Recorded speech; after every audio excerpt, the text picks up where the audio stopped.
Diskusi kami malam ini, saudara, sebuah media asal Inggris, The Guardian, merilis artikel yang menyebut IKN terancam jadi kota hantu. Sementara Selyos mengkritisi pembangunan IKN berisiko menggeser anggaran pendidikan hingga kesehatan untuk masyarakat. Ibu kota negara IKN terancam menjadi kota hantu. Inilah artikel yang ditulis oleh sebuah surat kabar Inggris, The Guardian, yang dipublikasikan 29 Oktober lalu. Dalam artikel itu, The Guardian mengkritisi dana negara untuk proyek IKN yang telah menurun drastis. Sementara pembangunan IKN melambat dan sedikit pegawai negeri yang mau pindah dari Jakarta.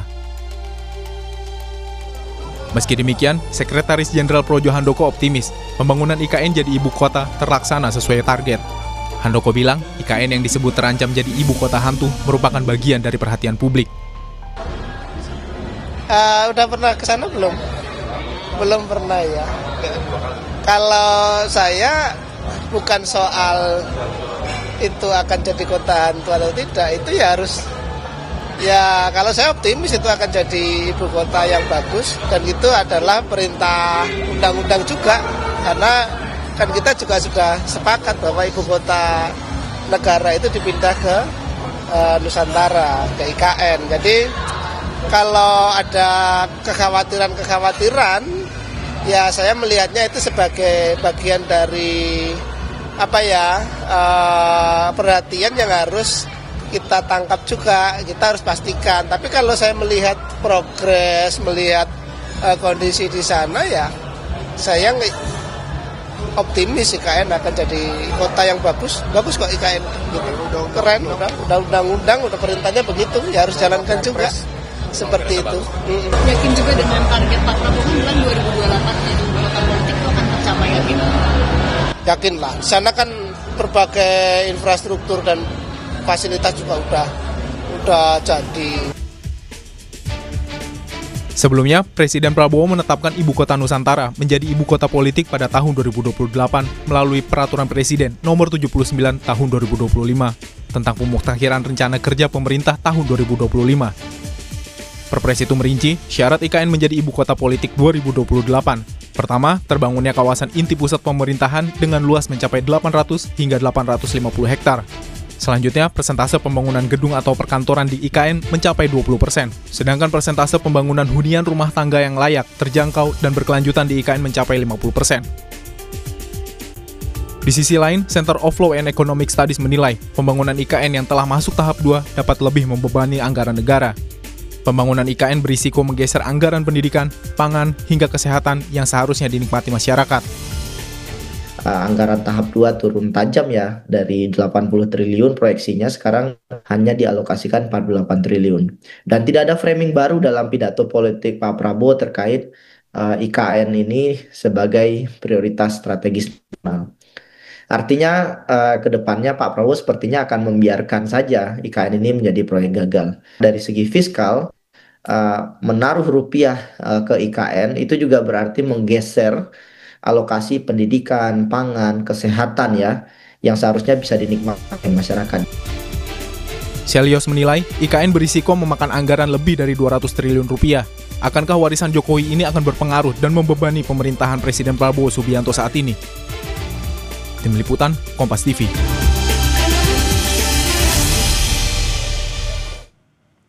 Di lain pihak, Sekjen PDI Perjuangan Hasto Kristianto bilang, sebelumnya Ketua Umum PDI Perjuangan Megawati Soekarno Putri berulang kali mempertanyakan urgensi atas pembangunan proyek kereta cepat Wush. Hal itu disampaikan Hasto usai melakukan ziarah di makam Bung Karno pada Sabtu siang. Hasto bilang Mega telah 3 kali memberi masukan terkait proyek kereta cepat Wush. Namun proyek Wush tetap dijalankan saat kepemimpinan Presiden ke-7 RI Joko Widodo. Menurut Hasto, Megawati menilai kebutuhan rakyat justru lebih mendesak untuk sektor pendidikan dan infrastruktur dasar. Ia juga menambahkan anggaran untuk kereta cepat Wush akan jauh lebih penting digunakan untuk pendidikan hingga pembangunan bendungan untuk petani.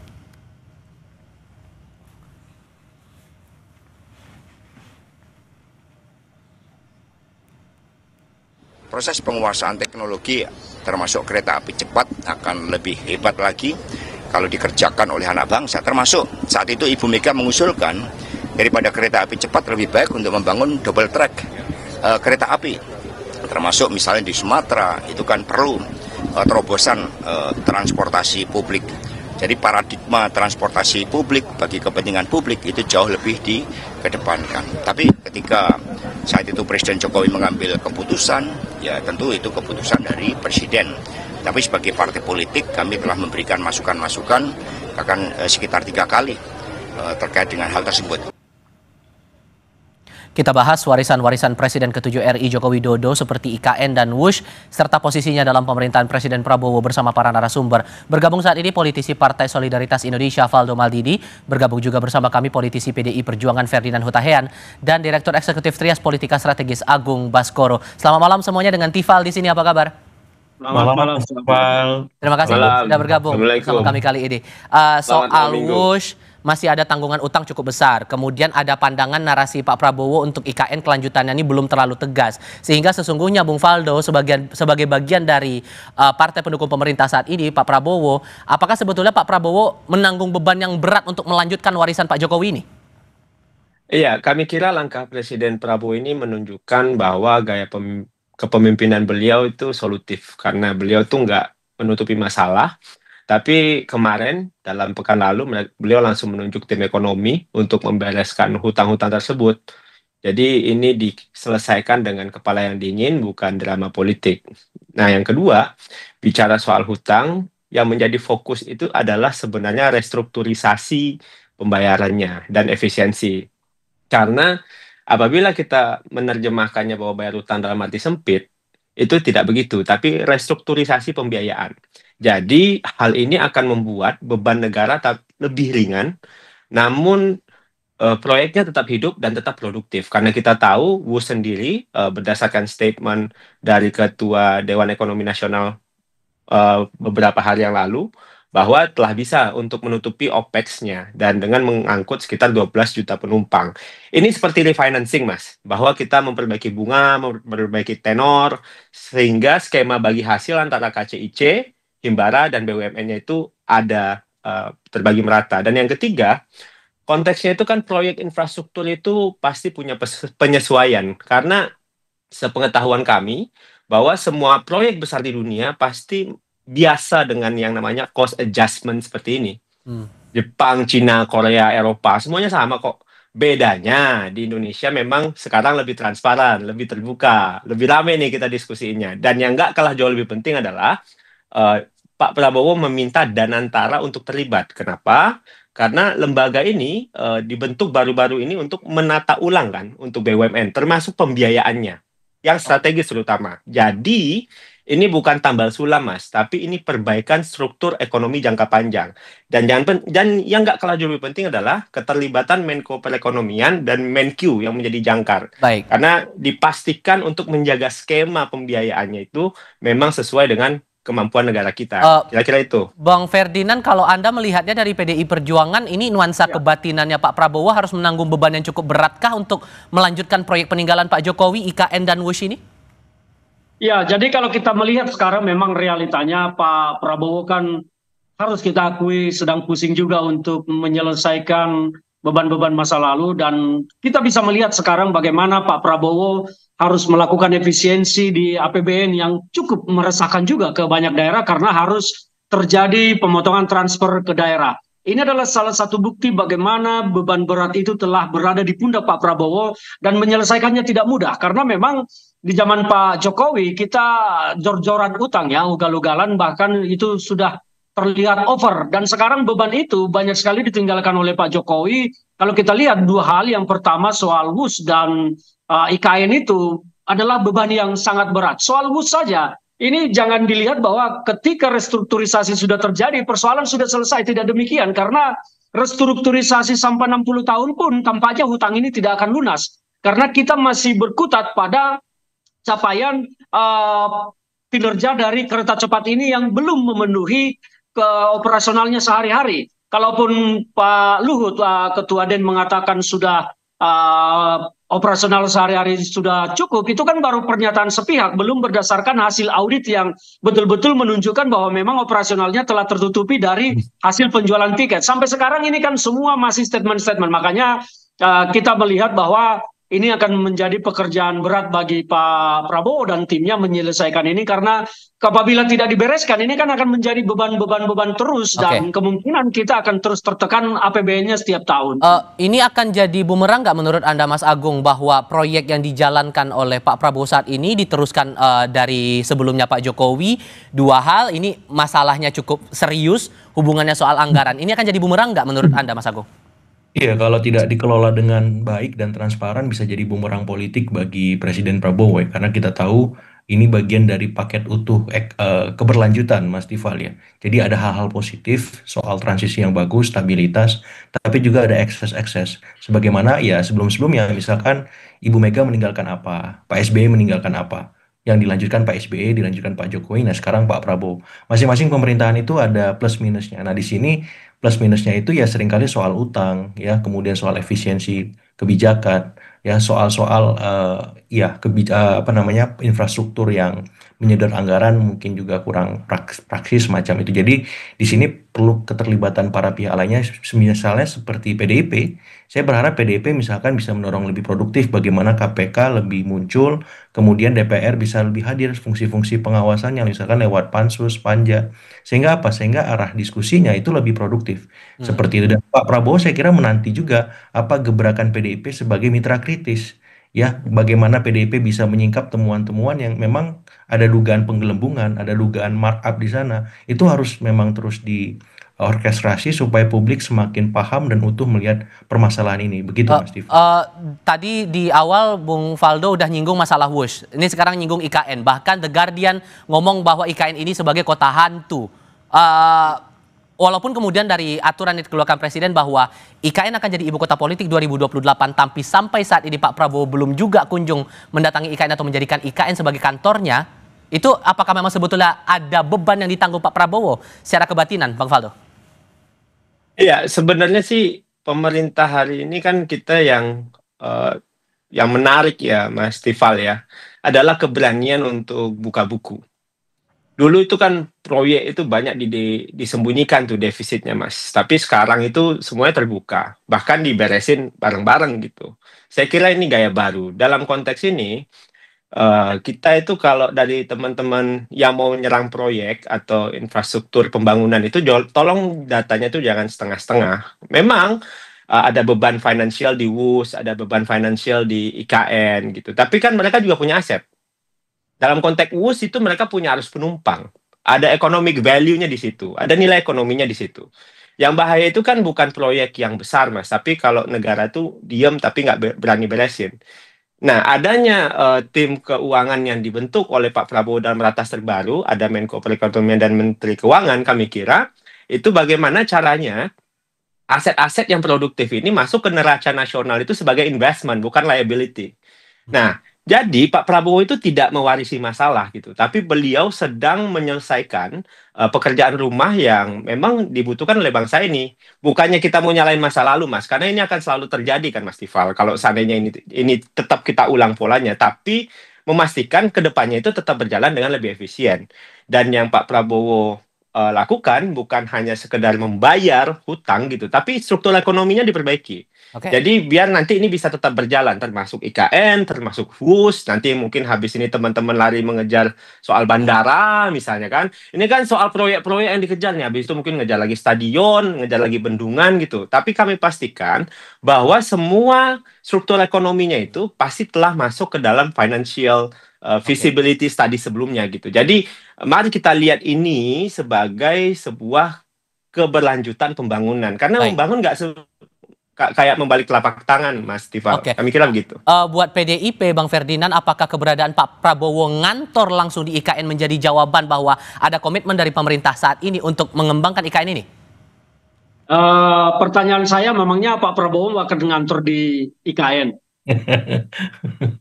Keyakinan Anda gimana? Pertanyaan itu yang ditanyakan, saya pikir kita harus melihat dulu apakah Pak Prabowo akan berkantor di IKN. Sampai sekarang belum ada statement resmi dari Pak Prabowo terkait dengan dirinya apakah akan berkantor di IKN atau tidak. Dan kami sendiri di PD Perjuangan sampai saat ini meyakini bahwa IKN itu belum menjadi tempat yang layak untuk kantor presiden karena semuanya masih dalam proses pembangunan. Bagaimana mungkin seorang presiden berkantor di sana apabila palu, gergaji, mesin alat berat masih tungtang tungtung tungtang tung, itu kan tidak mungkin. Jadi kemungkinan besar IKN ini tidak akan pernah menjadi ibu kota negara, tetapi akan menjadi ibu kota politik seperti yang disampaikan oleh Pak Presiden Prabowo, disampaikan oleh Istana. Oke. Tetapi kita sampai sekarang masih bertanya-tanya yang dimaksud dengan ibu kota politik ini apa sebetulnya? Apakah ibu kota politik ini menjadi sebuah simbol belaka atau monumental belaka atau apa? Kita belum dapat penjelasan resmi dari pemerintah sampai sekarang tentang ibu kota politik itu seperti Oke. apa. Jadi kalau pertanyaannya apakah Pak Prabowo di sana itu kan ngantor menjadi, saya pikir Pak Prabowo tidak akan ngantor di KN. Oke, saya akan kasih kesempatan Bung Faldo merespon itu, tapi di jeda berikutnya kita akan masuk ke segmen berikutnya usai jeda berikut ini. Bung Faldo, Bang Ferdinand nggak yakin nih Pak Prabowo bakal ngantor di IKN karena pengerjaannya masih jalan sampai sekarang. Benarkah begitu? Iya, sebenarnya kan Pak Presiden Prabowo kan sudah tegas ya, Mas Tifal ya, bahwa IKN itu tetap jalan tapi dengan pendekatan yang lebih realistis. Nggak semua proyek harus dikebut gitu, tapi yang prioritas. Jadi pusat pemerintahan, tempat hunian ASN kalau saya nggak salah, terus infrastruktur dasar itu harus selesai tepat waktu. Jadi artinya IKN itu nggak berhenti, tapi penyesuaian tempo dan penyesuaian skalanya. Yang kedua, ini kan sebenarnya dari awal bukan hanya sekedar proyek gaya-gayaan. Ini strategi untuk agar Indonesia itu nggak Jawa sentris lagi, dan Pak Prabowo melanjutkan ini bukan karena gengsi, tapi karena paham, Mas, bahwa pemerataan ekonomi itu butuh pusat gravitasi yang baru. Nah, dalam hal ini kita bisa memastikan pemerintahan Pak Prabowo dan Mas Gibran itu ya melanjutkan apa yang sedang dan yang telah digagas oleh Pak Jokowi. Dalam hal ini kan keberlanjutan yang memang menjadi narasi utama dari Indonesia Maju Jilid 2 ini adalah soal itu. Jadi kami kira apa yang Bang Ferdinand tadi khawatirkan itu kami kira tidak cukup beralasan. Karena apa? Karena IKN tetap sedang jalan prosesnya, badan otoritanya juga sedang tetap jalan, anggarannya juga tetap jalan, jadinya ya semua berjalan sebagaimana mestinya seharusnya negara dikerjakan. Kalau melihat fenomenanya seperti ini, Mas Agung, Anda merasa bahwa Pak Prabowo perlu memprioritaskan hal apa dulu nih? IKN-nya kah harus dituntaskan, persoalan utang Wusya harus diselesaikan, atau proyek infrastruktur lainnya juga masih jadi prioritasnya pemerintahan sekarang? Ya, saya kira Pak Prabowo punya hasta cita ya, Mas ya. Orientasi pembangunannya berbeda dari Pak Jokowi. Kalau Pak Prabowo fokus ke SDM ya, penguatan kapasitas SDM lewat MBG, lewat sekolah rakyat, kelurahan merah putih semacam itu. Nah, saya melihat memang kalau dalam temuan media monitoring kami sepanjang April Mei itu memang ada semacam relaksasi relasi, Mas Tifal ya. Kalau isu pertama itu waktu itu matahari kembar. Nah, masuk bulan Oktober November ini isu soal polisinya Pak Jokowi, ya apakah itu WUS, apakah itu soal IKN. Jadi makin ke sini relaksasi relasi antara Presiden ke-8 dengan Presiden ke-7 itu semakin jelas. Sehingga kalau kita bicara keberlanjutan yang periode pertama itu seutuhnya. Nah, kalau periode kedua ini saya melihat keberlanjutan yang dalam arti yang kritis, rasional, dan objektif semacam itu. Dan makin tahun ketiga dan seterusnya ini akan semakin masuk dalam titik keseimbangan. Artinya kita tidak bisa melihat misalkan Pak Jokowi atau Pak Prabowo sangat mesra saja misalkan. Kemudian makin lama makin rasional tuh. Ya apalagi kalau jelang tahun-tahun politik 2027, 2028, bahkan 2029. Karena bisa jadi Pak Prabowo bisa sama Mas Gibran atau Pak Prabowo terpisah dari Mas Gibran semacam itu. Jadi sorry saya potong, karena yang juga menarik dicermati begini juga Mas Agung, kalau kemudian proyek-proyek ini tidak diteruskan, maka secara politik sedikit banyaknya ada yang berpandangan ini akan berimbas pada citra dari kedua tokoh ini. Apakah akan sedalam itu menurut Anda? Kalau diteruskan atau tidak, saya kira diteruskan ya Mas. Karena kan ini keberlanjutan. Dan Pak Prabowo saya pikir orang yang konsisten dan menjaga legasi itu. Tapi masalahnya keberpihakan itu kan akan dilihat di berapa banyak anggaran yang akan diturunkan oleh Pak Prabowo setiap tahunnya. Nah makin kesini kan makin kecil angkanya. Itu keberpihakan paling real, paling nyata sebuah pemerintahan terhadap pemerintahan sebelumnya. Karena Pak Prabowo juga punya program ya yang hasta cita quick win itu. Dan itu juga membutuhkan program besar. Jadi kalau ditanya apakah program ini dilanjutkan, iya. tapi anggarannya tidak bisa sebesar sebelum-sebelumnya. Nah, itu sebuah relaksasi relasi yang saya maksudkan semacam itu. Jadi, relasi ini akan terus diuji lewat isu, lewat fiskal, lewat hal-hal lain. Dan di sini kita akan lihat bagaimana seni kepemimpinan Presiden Prabowo dan seni ya Presiden ketujuh Pak Jokowi merespon itu. Apakah tetap bisa menerima relaksasi relasi ini? Kalau dalam bahasa pandemi itu new normal ya. Apakah memang bisa diterima begitu saja atau ada rasionalisasi juga dari Pak Jokowi dan seterusnya. Tapi yang penting yang jelas kita akan melihat bagaimana ya dinamika relasi antara Pak Prabowo dengan Pak Jokowi di tahun-tahun ya kedua dan berikutnya jelang tahun politik juga ya seperti itu. Oke, nah Bung Faldo, kalau Anda melihatnya dari sejauh ini proyek dijalankan di era pemerintahan sekarang, apakah peran Pak Jokowi masih punya pengaruh untuk memastikan proyek ini berjalan di pemerintahannya Pak Prabowo? Ya, tentunya kalau seandainya pengaruh dipersepsikan sebagai seseorang yang mengatur dan sebagainya, kami kira itu terlalu berlebihan. Namun, tentunya ketika Pak Prabowo dan Pak Jokowi berdialog, bertemu, beberapa kali mereka melakukan pertemuan yang baik yang dipublikasi maupun yang tidak dipublikasi hasilnya, tentunya mekanisme untuk saling sharing dan saling mengevaluasi juga ada. Dan tidak boleh kita lupa juga bahwa presiden sebelumnya itu juga terlibat dalam proyek-proyek yang digagas oleh Pak Prabowo. Salah satunya yang paling konkret adalah Danantara. Di sana ada Pak SBY, di sana ada Pak Jokowi. Dan kami kira evaluasi juga dilakukan oleh Pak Prabowo, termasuk untuk IKN sendiri, karena jangan sampai APBN selalu terbebani oleh proyek-proyek pembangunan, dan memang pendekatan yang digunakan itu lebih kolaboratif antara negara, BUMN, dan juga swasta. Dan skema pendanaannya dicarikan juga dengan efisien. Nah, yang menjadi poin penting yang beberapa kali ditekankan oleh Pak Prabowo adalah bagaimana ini memberikan manfaat kepada publik. Jadi, jangan hanya sekedar membangun gedung, membangun transportasi, tapi kita juga harus membangun juga SDM-nya, ekosistemnya, kesehatannya, teknologinya, termasuk juga di IKN. Jadi, apa yang sedang dilakukan saat ini bahwa IKN itu bukan hanya cuma mimpi Pak Jokowi gitu, tapi warisan juga untuk anak cucu Indonesia, Pak Prabowo yang memastikan mimpi itu berdiri dengan kaki yang sangat kuat. Di mata PDIP, Bung Ferdinand, masa depan IKN dan WUSH ini akan gimana kemudian?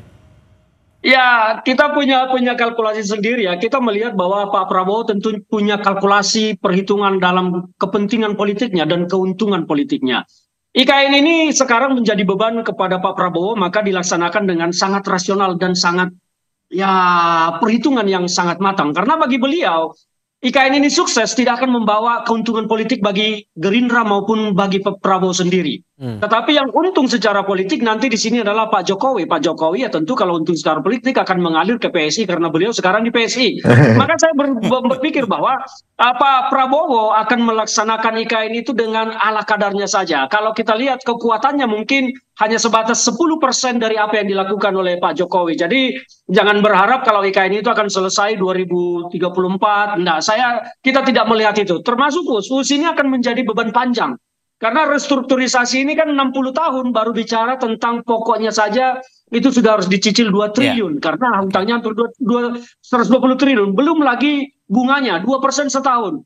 Itu hampir 2 triliun juga. Jadi WUSH ini akan menjadi beban panjang bagi pemerintahan Pak Prabowo dan presiden-presiden berikutnya. Mungkin 5 generasi presiden nanti akan terus terbeban dengan WUSH. Kecuali Indonesia tiba-tiba kaya raya, akhirnya sudah kita lunasi 100 triliun. Beda cerita. Tapi kalau bicara ini murni B2B seperti yang selalu disampaikan oleh Pak Jokowi, ya saya pikir 50-60 tahun lagi persoalan WUSH ini tidak akan selesai dan bahkan mungkin akan muncul masalah-masalah baru berikutnya. Itu kalkulasi kita. Jadi kita meyakini Pak Prabowo akan melihat ini dengan sangat realistis saja, rasional. Dia akan melihat keuntungan politik bagi Gerindra dan bagi Pak Prabowo sendiri yang akan diprioritaskan nanti. Baik, kita berharap ini memang proyek bisa berjalan terus karena udah jadi proyek strategis nasional juga dan sudah dibangun dari awal. Bung Faldo, terima kasih. Bang Ferdinand, terima kasih. Mas Agung, terima kasih sudah bergabung. Terima kasih. Selamat malam semuanya.